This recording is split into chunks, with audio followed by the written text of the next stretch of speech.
than an incest. Again, one's ability to desire evil makes a person lower than an incest. It's Tuesday.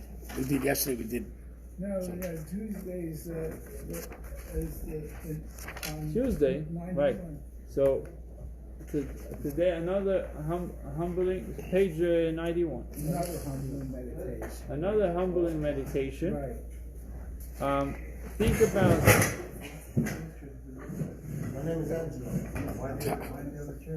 Another humbling meditation thinks about the multitudes of thoughts, words, or actions, and even dreams we entertain, which are not holy or serving godly purpose, and the inner space that puts one in. Let's see. Even if someone is innocent of the grievous sins, right, John? Grievous. The grievous sins of youth, that he somehow was able to pass through the youth without sinning. Even that person needs to make an evaluation, a calculation from time to time. It says, Yosim he still has to make some accounting for what was done. He didn't do anything, he did not sin, he still has to make an accounting. Why? He has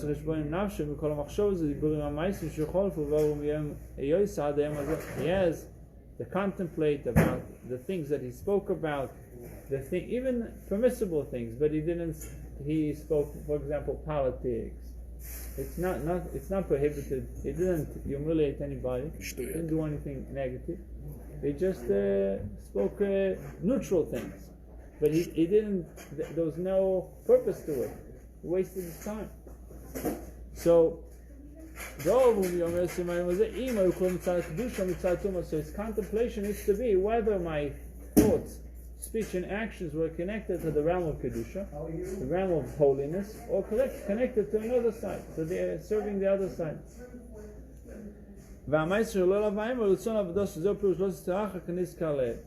So in other words, there is nothing really that stays neutral. It's either enhancing the side of Kedusha or it's enhancing the side of Klippa. If it's done for the sake of God, that's enhancing the side of Kedusha, the sanctity. But if it's done idly, even without any purpose, it's serving the other side because you're obviously wasting time and you're not doing what you're supposed to do, what you're capable of doing. You're not using your potential.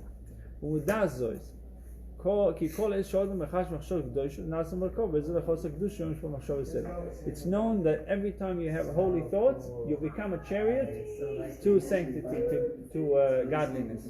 To become a chariot. And if you, God forbid, you the opposite, you become chariot to the other side. Meaning we can become a vehicle either to the side of Kedusha or the side of Klippa at any given moment. Becoming a chariot means that he becomes completely subservient to these heichalot, to these chambers, to the same degree that a vehicle having no will of its own is completely subservient to its driver will. When he meditates on the love of God, for example, he becomes a vehicle for the supernal chamber of love, and so on. So we can become a vehicle to the right, for the right things, or become a vehicle to the wrong things, God forbid. Conversely, when he thinks impure thoughts, he becomes an unclean vehicle for the chambers, for the echalot of impurity. From where all impure thoughts originate, so too with speech and action. What's his definition? Chambers. Yeah. The chambers of impurity. That's where all these negative thoughts are originated from. So you have chambers of holy thoughts, that if you have a holy thought, it didn't come from nowhere, it generated from the right side. And if you, God forbid, you have the other thoughts, negative thoughts, impure thoughts, it comes from the left side. And by taking from them, you become a vehicle. It's like a customer, he enhances the business where he buys from. He strengthens that business. So if we entertain impure thoughts, we become a customer, and therefore strengthening that chamber, that side. Is it clear? Because it's what he's telling us really, that it's not coming from nowhere. It's coming from somewhere. It has a source. And if you take from that source, you strengthen. And you strengthen it not to such degree that you even become they're using you. You become their vehicle. They're now taking you to wherever they want. Completely subservient to them. It's like becoming a drug addict. Yes, yes. Even one who cannot call to mind any past sins can still humble his spirit by contemplating how often he has become a vehicle for impurity through his thoughts.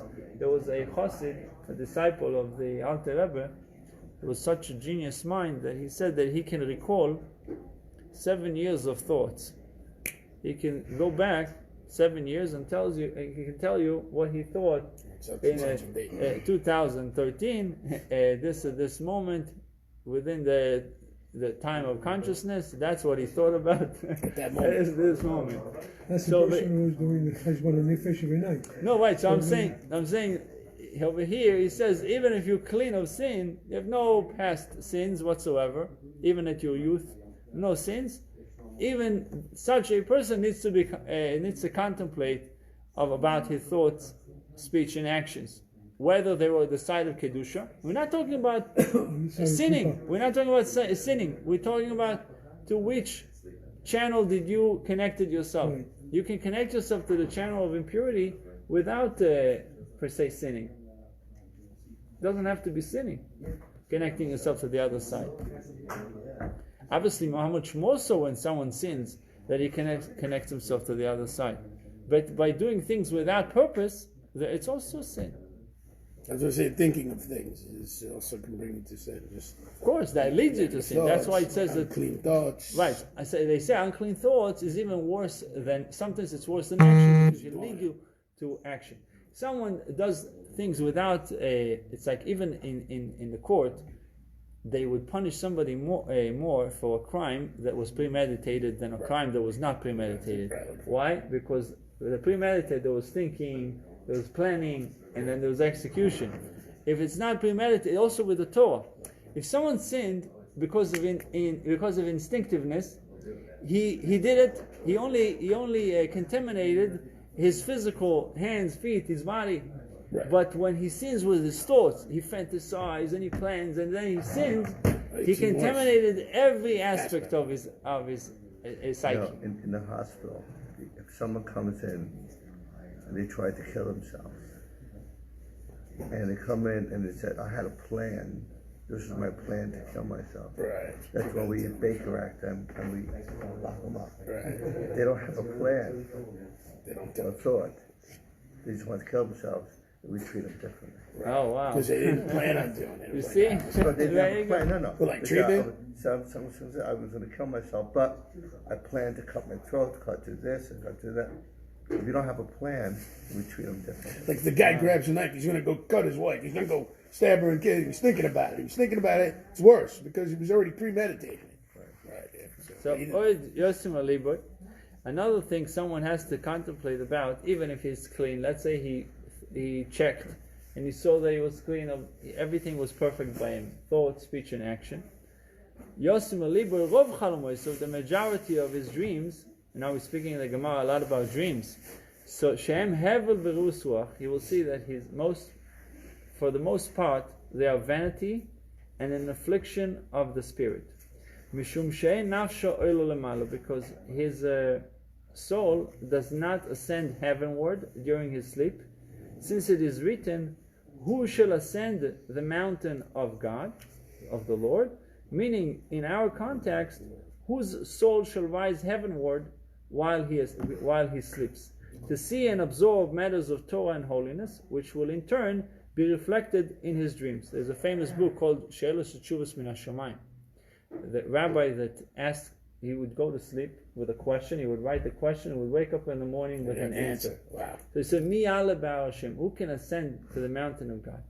Who has really pure thoughts that his dreams can be to such level that he gets answers, that his mind is opened more, meaning even when he sleeps, he continues to learn. You know, I've done that. Wakes up, he has the I've done that. And he would when he would wake up, he would You have get the the answer answer. and he'd write it down You right get, away. Hashem gives you an answer. He would write it down, and that's there's only book that they actually accept some matters in halacha. Really? That usually in Jewish law they don't accept such. It has to be with logic. It has to be based on psukim and Torah. This that. But that's the only book that was Shelos U'Tshuva. It's called the Questions and Answers from Heaven. Wow.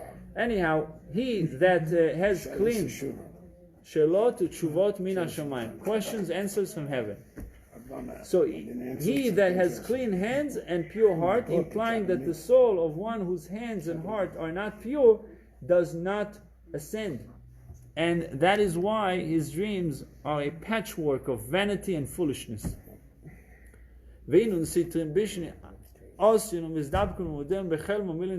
Furthermore, those originating from the evil side come and attach themselves to him and inform him in his dreams of mundane affairs, and sometimes mock him and show him false things and torment him in his dreams, and so on, as stated in the Zohar on Vayikro, page 25. See there discussed at length. We thus see from the Zohar that one may evaluate himself by studying the content of his dreams. Thereby he can humble his spirit even if he finds himself free of sin.